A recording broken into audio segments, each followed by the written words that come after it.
Hello everyone, Jeff here. I just set up a YouTube channel and this is my first video. It's one of my front window sashes that has a little rot, well, a little bit more than just a little rot. When I bought the house a year ago, I knew I was going to have to do some of these repairs like this.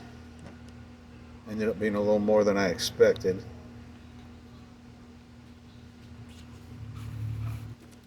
Here I'm digging out all the really soft, really bad rotted part so I can get it ready to put some liquid hardener in it to get it prepped so I can put some wood putty in there, 2-part wood putty in there.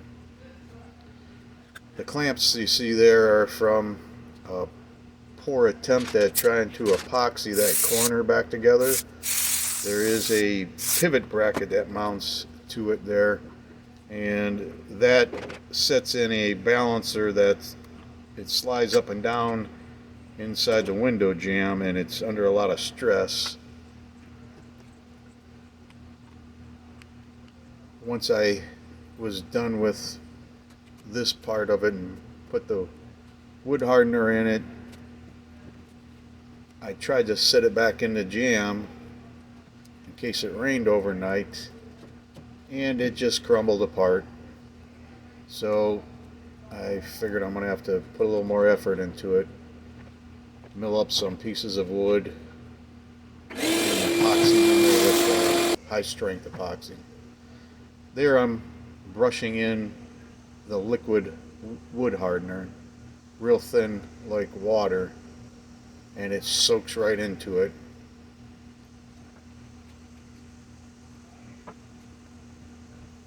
And then I'll let it sit overnight and dry.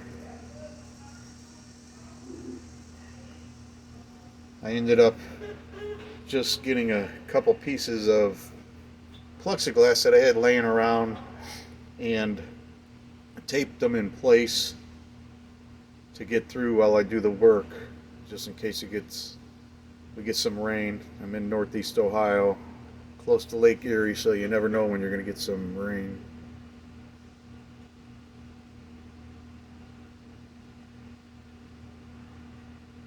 Tried to soak as much as I could in there so it got good and hard. Yep, that's the corner that fell apart. There it is. I should have known better to even attempt it, especially using the 5-minute epoxy. But here I start planing up some wood and sawing it to width and cutting it to length to start building that corner back up.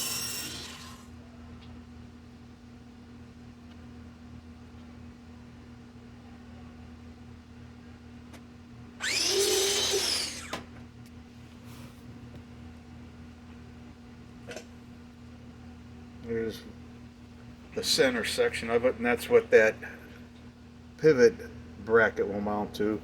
Then you have the outer piece, which I still have to mill up. I milled it up off camera. Figured there's no sense in taping that part of it.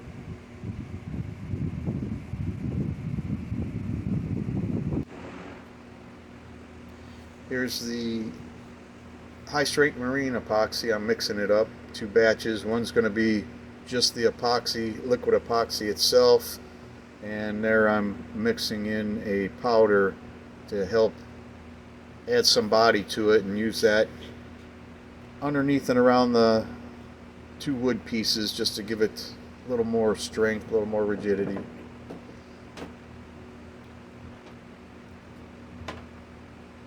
Fill in the voids that are underneath those wooden blocks, wooden pieces that I'm putting in. Applying the epoxy, obviously.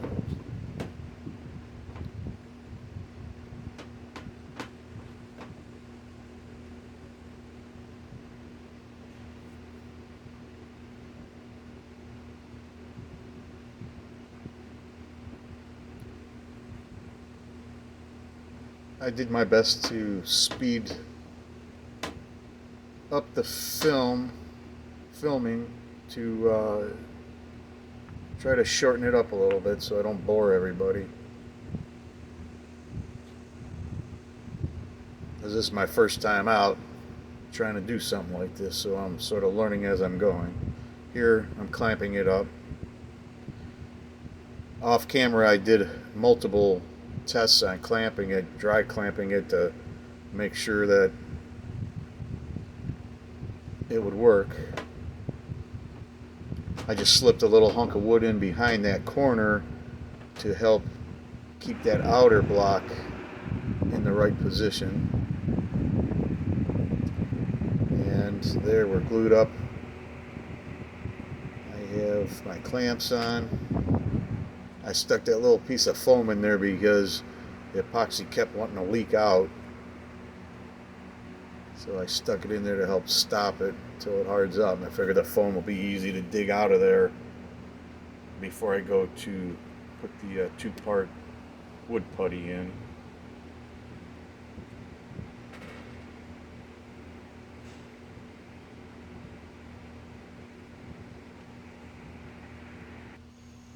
And there's my temporary window. I put the plexiglass in there and put some white electrical tape on there to make it look like the grid from the street. Wouldn't even know there wasn't a window in there. Here I clamped two pieces of wood on the area that I'm going to be repairing to help hold the epoxy in shape while it hardens, and to also use it sort of like a form like you would when you pour concrete and you level it out with a board at the top. So it worked out pretty good.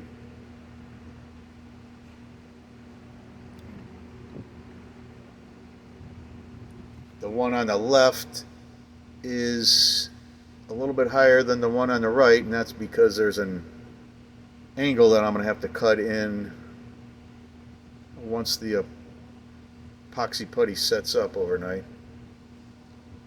And that's the same angle that corresponds to the windowsill so that it'll sit down flush.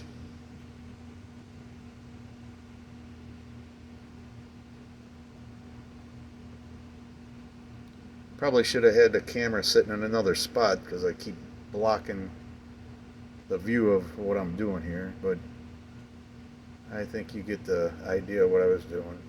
Pretty straightforward.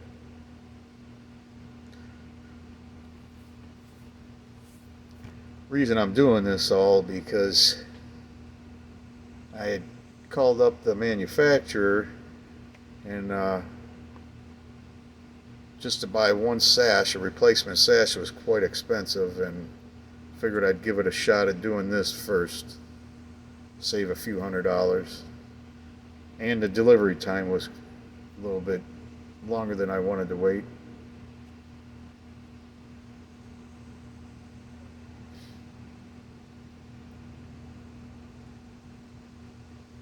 Here I'm filling in a few, what I'm assuming were like air pockets or something,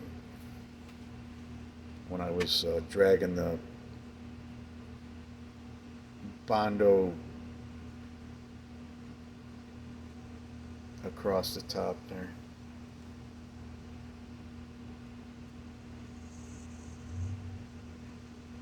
Bondo spreader.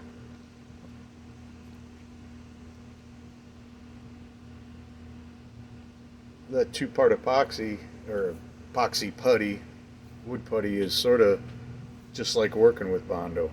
A little bit stiffer than Bondo though.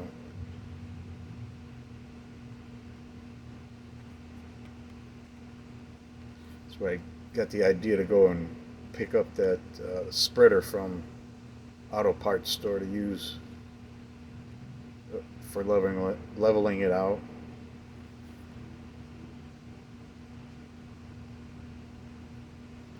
Yep, and let it sit overnight, harden up.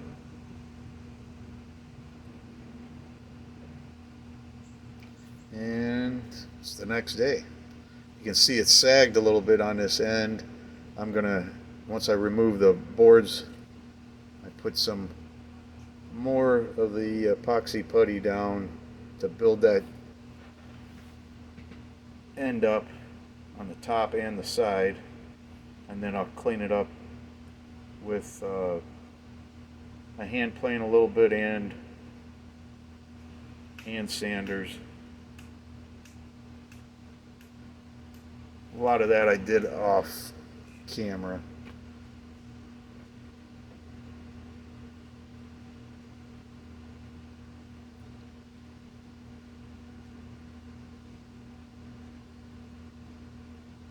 Again, trying to shorten the video up so it's not too long. People lose interest. Here I'm using the good end that was still good enough shape that I didn't have to do any puttying there. I use that to set my blade to using my slide bevel.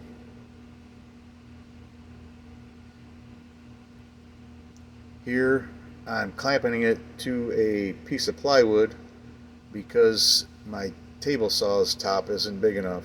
I want to make sure it slid through at one level without bouncing around.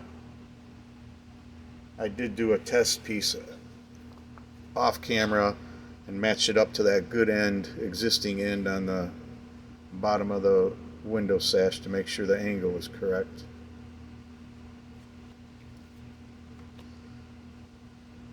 Not high tech, but it worked.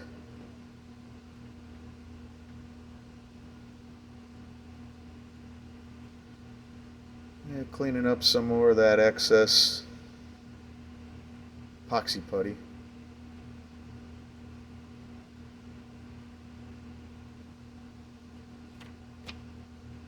A little more sanding with the belt sander. Then I'm going to check it with my straight edge, make sure there's no high spots.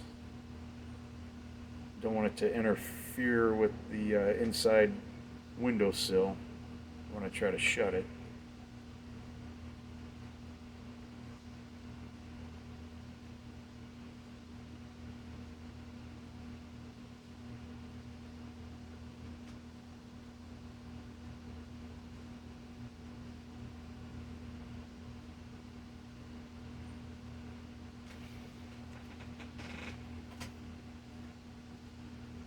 I spread this out over several days when I get home from work.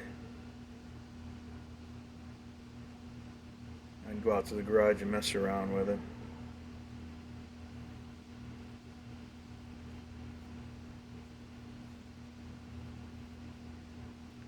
And there it is after I did some final sanding on it. There's that corner that I rebuilt. That's not too bad.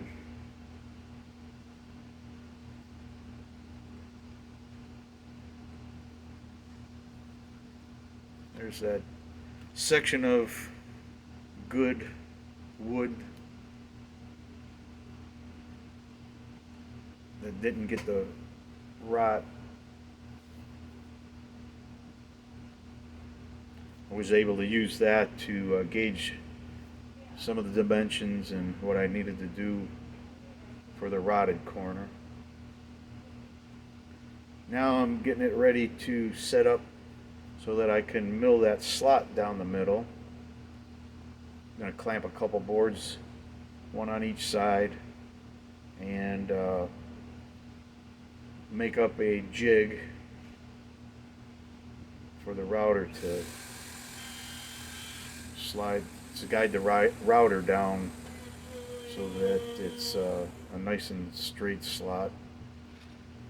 This is a little sample test piece to make sure my dimensions and locations for the guide slot will be usable, be in the right place.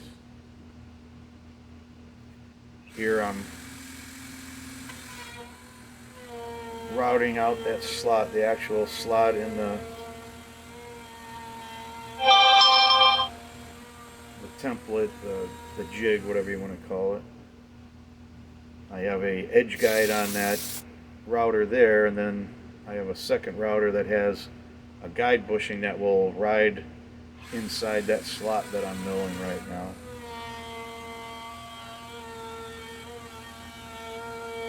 Now, when I'm done with this, I'll take and screw it down to those two boards that I have clamped on each side of the window.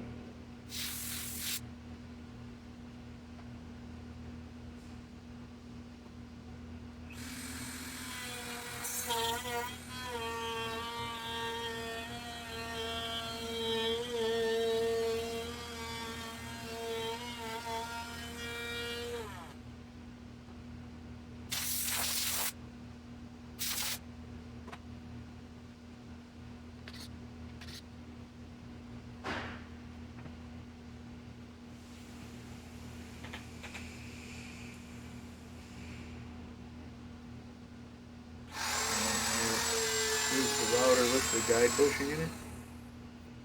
I neglected to take a picture of that, but hopefully you get the gist of it. A couple passes with the router. I'm going to check it to make sure that it is at the proper level with that existing section of the window.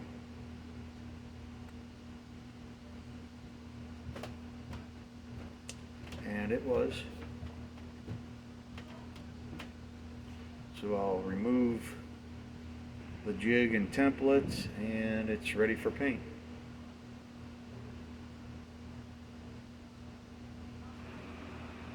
Yeah. Next day after I painted it, it didn't come out too bad.